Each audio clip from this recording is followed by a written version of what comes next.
vergüenza para el país, es una vergüenza para el país esta elección, es un fraude, un verdadero fraude. Con estas palabras, Donald Trump se proclamó el vencedor antes de tener los resultados y amenazó con detener el recuento, incluso porque si oficialmente no le daban la victoria, armaría tremendo escándalo legal ante la máxima corte. Para algunos hay un mar de odio en las calles, para otros no pasa nada. Es la lucha por el dinero, para otros más es más de lo mismo. Pero lo cierto es que, como nunca antes en la historia, la explosión, el fuego, la confrontación, la amenaza y la retórica se habían visto la cara tan cerca. ¿Duelo surrealista o realidad que nos alcanzó? Mi nombre es Roberto de la Madrid y esta noche en Detrás de la Razón, Estados Unidos.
La CNN reveló que Trump y sus partidarios han gastado $300 millones en acciones sobre el terreno, publicidad y otros actos de propaganda para cerrar la brecha de votos con Biden. Miles de votos han sido descartados por deficiencias. Solo en Florida, donde ha ganado Donald Trump, se dejó de lado 14.000 papeletas.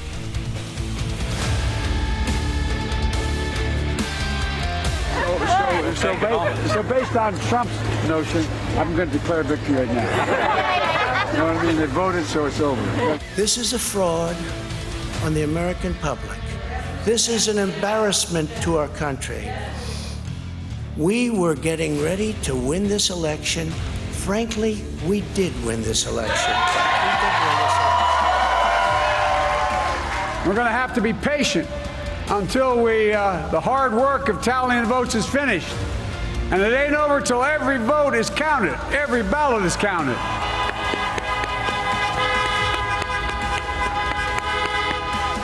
But we're feeling good. It's not my place or Donald Trump's place to declare who's won this election. That's the decision of the American people. But I'm optimistic about this outcome. So we'll be going to the U.S. Supreme Court. We want all voting to stop.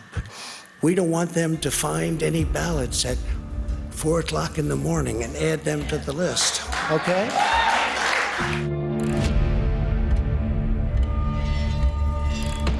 Trump quiere que se deje de contar votos. Dice que los estadounidenses deben conocer ya al ganador. Biden asegura que hay que contar hasta el último voto. Ambos amenazan con acciones legales.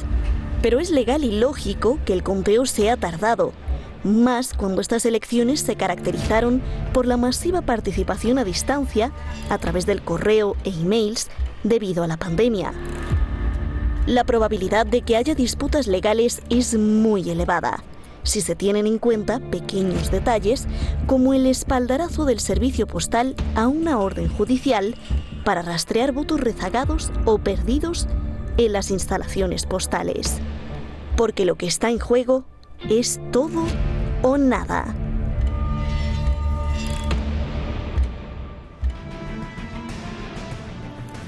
El juego, las gracias son para Ali Chichazian, quien esta noche está como investigador, el jefe de jefes, Sharam Solfagari y Youssef Mosafari en la coordinación internacional. Y las gracias pues, a todo el equipo de Detrás de la Razón. Y muy agradecidos con usted por los miles de comentarios que nos hacen pues todos los días. Muchísimas gracias. Vamos directamente con nuestros invitados. Doctor en Ciencia Social, miembro del Foro de Investigación Global de la India, investigador del Consejo Nacional de Ciencia y Tecnología de México y miembro de la Asociación de Estudios Internacionales de Estados Unidos, el famoso profe de RI en YouTube. Doctor, gracias por estar aquí. De pasión forma a periodistas y de convicción polémico, investigador y académico en la Universidad Anáhuac, director de Sin Compromisos, escritor y columnista. Bienvenido, maestro. Gracias. Le suplico respuestas muy concretas, que hay muchísimas preguntas, poquito tiempo. Jesús, comienzo contigo. Donald Trump se ha proclamado vencedor y amenaza con ir a la Corte Suprema para denunciar fraude. ¿Cómo interpretas esto? ¿Qué lees en todo esto, por favor? Pues primero que nada, Roberto, muchas gracias por la invitación. Saludo a mi contertulio y abrazo a toda la audiencia de Hispan TV. Bueno, se está dando un escenario que ya se había prospectado.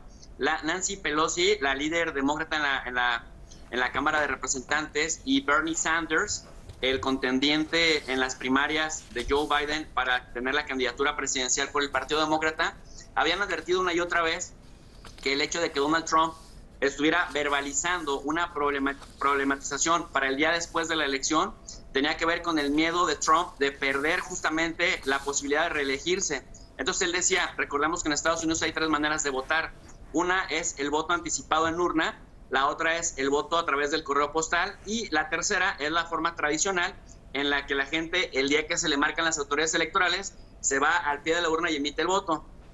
Ya habíamos mencionado en algunos foros que generalmente los republicanos o quienes apoyan la opción republicana tienden a votar de manera tradicional en urna el día de la elección, pero que quienes apoyaban a los demócratas, ellos sí tendían a elegir, sobre todo de manera anticipada, la opción de ir en casilla, pero cuando hubiera menos gente, o la opción de correo, porque había una variable muy importante, el COVID-19, el que generalmente hacía que la gente estuviera votando de manera anticipada.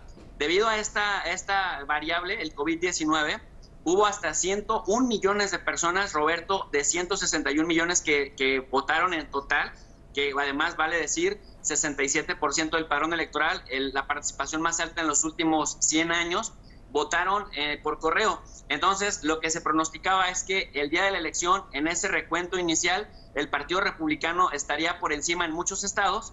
Sin embargo, sobre todo en el Rust Belt, Michigan, Pensilvania, Wisconsin, que es donde se definiría la elección, y esto significa también que cuando fueran llegando poco a poco los votos de la urna anticipada y los votos a través del correo postal, entonces cambiaría la tendencia si el voto favorecía al Partido Demócrata. Y esto es lo que vimos, esta voltereta es la que estamos viendo en Wisconsin y en Michigan, no así en Pensilvania, en donde todavía faltando 1.4 millones de votos, todavía hay 8% de diferencia a favor de Donald Trump.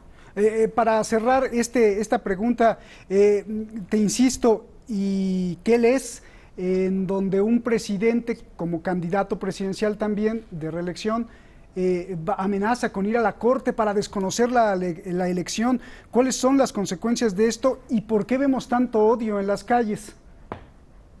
Hay una estrategia maquiavélica muy interesante, querido Roberto, y es que tú recordarás que en semanas previas Donald Trump nominó a Amy Coney Barrett, que es una jueza conservadora afín a los ideales políticos de Trump, ante la muerte de la jueza Ginsburg, que representaba la ala progresista del Tribunal Supremo de Justicia en Estados Unidos. Y esto se hace incluso, diciendo muchos analistas, de manera antiética, porque tendría que haberse esperado a que pasara el proceso electoral. Sin embargo, Trump, con el temor de perder la mayoría en el Senado, se anticipa, hace la nominación en el Senado, se la hacen válida, y esto deja al Tribunal Supremo de Justicia 6 jueces conservadores contra 3 liberales. De esos 6 jueces conservadores, Trump ha nominado a 3 y ha cabildeado en el Senado de Estados Unidos para que se los aprueben, lo cual significa que si Trump polemiza lo suficiente y deciden que para no polarizar el país, que ya está bastante polarizado, se tiene que decidir la elección en las Cortes, porque Trump está alegando fraude y abiertamente dice que espera que esto se resuelva en la Corte, porque en la Corte también además Trump ha nominado a otros 300 jueces menores en diferentes lugares del país. Entonces, por así decirlo, Roberto, sin que suene a simplismo, el Poder Judicial en Estados Unidos hoy en día favorece al presidente Trump. Por lo tanto, si el voto popular no le favorece y si no le favorece tampoco el colegio electoral, tiene que polemizar lo suficiente para lograr que se disuelva en las Cortes este problema y en las Cortes pues la cosa le favorece. Por ahí veo que va la estrategia de Trump, Roberto. Pues inteligente esa estrategia, ¿eh? Mira, maestro, gusto en saludarte, Jorge. ¿Hay posibilidad, te pregunto directo, hay posibilidad de fraude o es una estrategia de Donald Trump? ¿Qué está pasando en Estados Unidos, por favor? Bueno, sin tener los datos oficiales, abro un paréntesis. Gracias, querido Roberto. Gracias, saludo al doctor Jesús, que ha hecho un planteamiento inicial espléndido, a toda la audiencia de Hispan TV. Cierro el paréntesis. Sin tener la información oficial, pero sí los datos que me arrojó el haber seguido la jornada electoral anoche, ayer, hoy, puedo decir que de manera extraña se detuvo el conteo de votos en los estados clave cuando las tendencias, incluso de los medios de comunicación afines a Joe Biden, como por ejemplo CNN, cuando esas tendencias marcaban una ventaja importante y hasta quizá definitoria de Donald Trump. Cuando en México eran aproximadamente las 10 de la noche con 35 minutos, 10:45 tiempo del centro de la República Mexicana, el presidente de los Estados Unidos, en carácter de candidato a la reelección, llevaba ventaja en estados importantes como Pensilvania, Michigan, Carolina del Norte, en Ohio y en Georgia.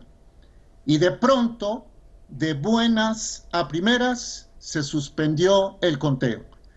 Estos estados que acabo de mencionar son los que darán finalmente la victoria a uno o al otro. Respondo ya concreto porque sé que no hay tiempo. No tengo la documentación oficial. Lo que sí puedo decir es que cuando se suspende el conteo, las tendencias en los estados clave, en la mayoría, favorecían a Donald Trump. Oye, Jorge, pero CNN ya había alertado de una cosa que se llama Mirage, Red and Blue Mirage, el espejismo, que podía ir para allá y para acá y para allá. ¿No es eso lo que estaríamos viendo? En CNN también, Roberto, dijeron que se estaba derrumbando la muralla azul en la costa este de los Estados Unidos y que era probable, que había muchas probabilidades de que Trump ganara la elección. Y eso lo dijeron 2 horas antes de que se suspendiera el conteo. Entonces, la incertidumbre que generó esto, creo, al que beneficia es a Biden y al que perjudica es a Trump, a quien no tengo ningún interés ideológico en defender, hablo simplemente como analista. Bien, oye Jorge, para cerrar esta fase de preguntas, el proclamarse vencedor antes de tener los resultados, ¿no promueve la violencia? Y si ambos bandos, lo que le preguntaba Jesús, ¿no están secuestrados por el odio, supremacistas y antifas, armados y protestando y quemando cosas? A ver. Lo que pasa es que también Biden se anticipó, 1000 perdones. Lo prudente, lo profesional, lo ético es que ambos se hubieran quedado callados. Trump había mantenido la boca cerrada hasta que apareció Biden para decir que las cosas iban bien y que pues los votos, la definición de la elección la tenían que dar los electores, ni él ni Trump. Después de ese primer mensaje de Biden es cuando se dan los 2 tuitazos, valga la expresión, de Donald Trump, uno de los cuales fue censurado casi de inmediato por Twitter. Ojo con esto.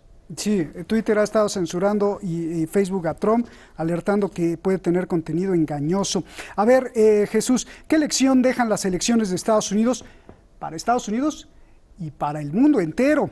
Y lo pregunto por las siguientes cuestiones. ¿Por qué le fue mejor a Donald Trump con los hispanos y negros de lo que se imaginaban los expertos en pronósticos? Ya no es la lucha racista, te pregunto, sino más bien lo que importa es ahora el dinero. La clase media, por ejemplo, tenía un 80% de blancos hace 40 años, pero hoy los blancos han descendido al 50% más o menos y la clase media pues ya es interracial. ¿No sorprende que el proletariado y la clase trabajadora, blancos, latinos y negros, vote a Trump como si fuera comunista? Y la clase acomodada o burguesa con universidad, blancos, latinos y negros, vote más a Biden. ¿Se invirtieron los papeles? ¿Qué estamos viendo, por favor? Sí, pues mira, la verdad, con respecto a la primera pregunta, querido Roberto, es que también la estrategia de Trump cambió. La estrategia en el año 2016 sí era un discurso xenófobo, racista, más excluyente.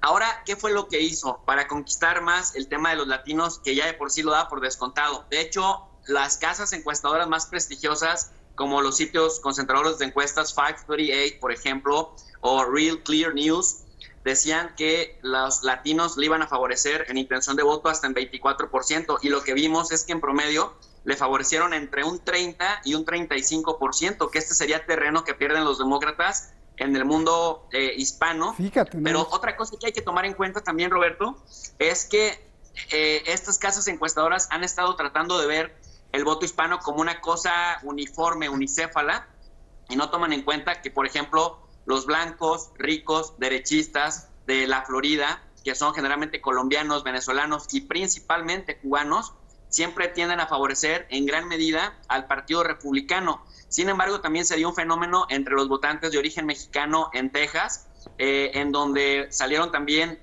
a votar en un porcentaje muy importante a favor del candidato republicano, y que incluso pues logró darle la voltereta a estos. Entonces, bueno, por un lado. Por el otro lado, es importante señalar que en el lado de los afroamericanos, también Donald Trump, cuando le decían, oye, 9 de cada 10 afros van a votar por Joe Biden, y dice, ok, está bien, pero en el histórico, en estas elecciones, es donde más van a votar por mí, y esto sería un triunfo de la campaña de Trump, porque también los incluye. ¿Sabes cuál es la variable en el caso de los afros? Las iglesias evangélicas. Ahora, nada más para meterle un poquito al tema, quisiera comentar que cuando yo veía en la noche, en la medianoche, por ahí de la 1 a 2 de la mañana, yo veía la tendencia en Wisconsin y en Michigan.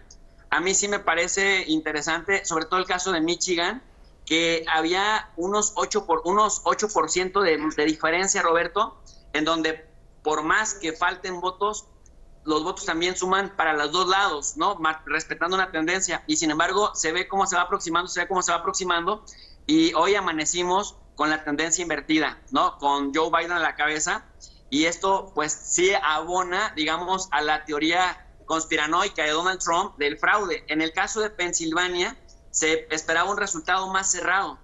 Bien. Y sin embargo, ayer mismo a la medianoche veíamos que había hasta 14 puntos porcentuales de diferencia en uno y otro, y entonces tú te puedes esperar que cuando la votación es cerrada de 2 o 3%, dices, bueno, seguramente mañana le da la voltereta, pero cuando es de 14% y ya tienes el 64% de las actas computadas, pues pareciera que el resto, Roberto, va a mantener, si bien una tendencia favorable a Biden, 14 puntos porcentuales después de que tienes 64% de las boletas.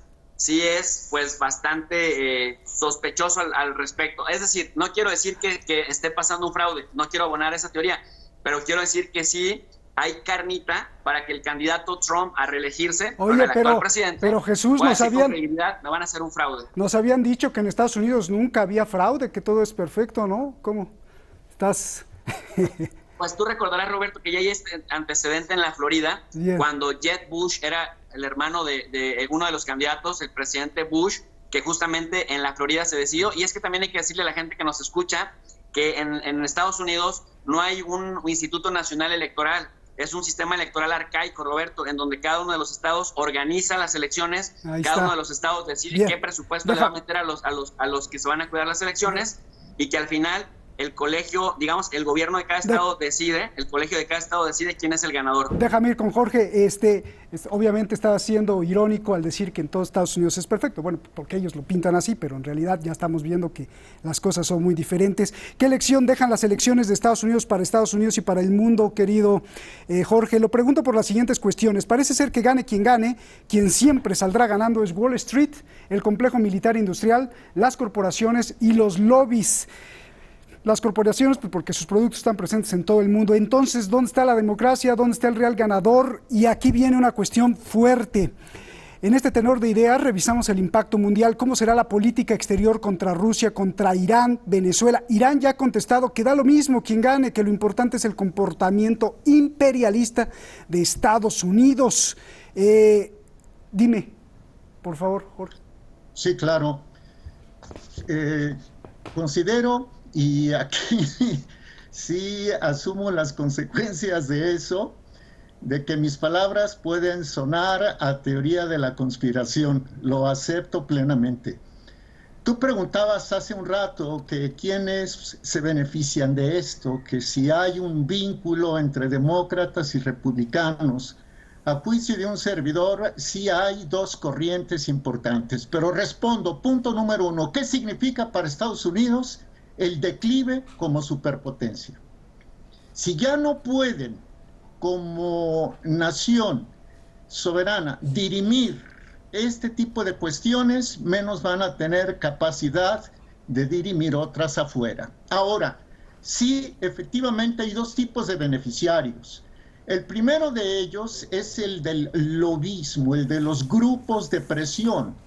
Uno de ellos, quizá el más importante, es el del Comité de Asuntos Públicos Estados Unidos-Israel, que juega con las dos barajas, tanto con republicanos como con conservadores. Fue el apoyo de este lobby, a no dudarlo, el que permitió que Trump ganara la elección del 2016. No puedo abundar en detalles por falta de tiempo, pero este lobby representa para Trump el apoyo en esa visión nacionalista, de proteccionismo comercial, de mantener cierta soberanía. Jorge, estás diciendo que fue Netanyahu cuando estaba Obama a decirle al Congreso de que Irán era el peligroso y entonces, resultado, Donald Trump gana. Eso fue lo que quise decir. Si tú me das 30, 40 segundos, lo explico. A principios de 2015, el presidente entonces demócrata Barack Obama echa a andar la iniciativa de un acuerdo nuclear con Irán. La intención de Obama era mantener vigilado a Irán para tener contento a Israel y a Netanyahu. Sin embargo, Netanyahu se enojó y sin invitación oficial de Obama ni del Departamento de Estado, se fue a Washington y el día 2 de marzo de 2015 habló ante este Comité de Asuntos Públicos Estados Unidos, Israel, y censuró a Obama. Un día después, sin estar en visita de Estado, habló en sesión conjunta en el Capitolio y censuró a Obama y dijo que el acuerdo ponía en riesgo no solo a Israel, sino a los Estados Unidos, que Irán era la amenaza para esos países y para el mundo. Netanyahu dijo que Irán era el principal eje promotor del terrorismo, que el hecho de que Irán combatiera al Estado Islámico no lo debía convertir en aliado de Estados Unidos o protegido de Estados Unidos. Pasó un año y el 22 de marzo de 2016 el aspirante republicano a la presidencia, Donald Trump, acudió ante ese Comité de Asuntos Públicos Estados Unidos-Israel. En ese foro, el 22 de marzo de 2016, Trump ofreció tres cosas a Netanyahu. Una, desmantelar el acuerdo nuclear con Irán. Dos, trasladar la embajada de Estados Unidos de Tel Aviv a Jerusalén. Y número tres, aumentar la seguridad a favor de Israel. De entonces para acá, incluso vemos ahora que ya no son solamente Jordania y Egipto los países que tienen relaciones normales con Israel. Dame 10 segundos. Venga. Se agregaron Bahrein, Emiratos Árabes Unidos y también se agregó Sudán, y en esas están Arabia Saudita y Omán. Pues y entonces, pues así ya le aseguraron el triunfo y ese fue el pago por la del 2016, es prácticamente lo que estás diciendo. Gracias, así se mueven los hilos de la geopolítica, explicados los hilos por Jesús y Jorge. Gracias, un abrazo a los dos, buenas noches. Muchas gracias. No hay tiempo, pero bueno, creo que fueron contundentes. En estas elecciones no solo se vota por el presidente, hay cosas curiosas. Por ejemplo, en Arizona y en Nueva Jersey se votó para legislar el uso recreativo de la marihuana. En Dakota del Sur se convirtió así en el primer estado en aprobar el uso de esta plantita para las cuestiones medicinales y de diversión también. En Montana votaron por un nuevo gobernador, en Colorado para rechazar las restricciones al aborto, en Luisiana por la protección o no del aborto y en Mississippi por una nueva bandera que tendrá una magnolia ahora en vez de la confederada. Eso sí es importante, que simbolizaba la esclavitud del pasado. Mañana no se pierden Detrás de la Razón, el voto final de Estados Unidos. Buenas noches.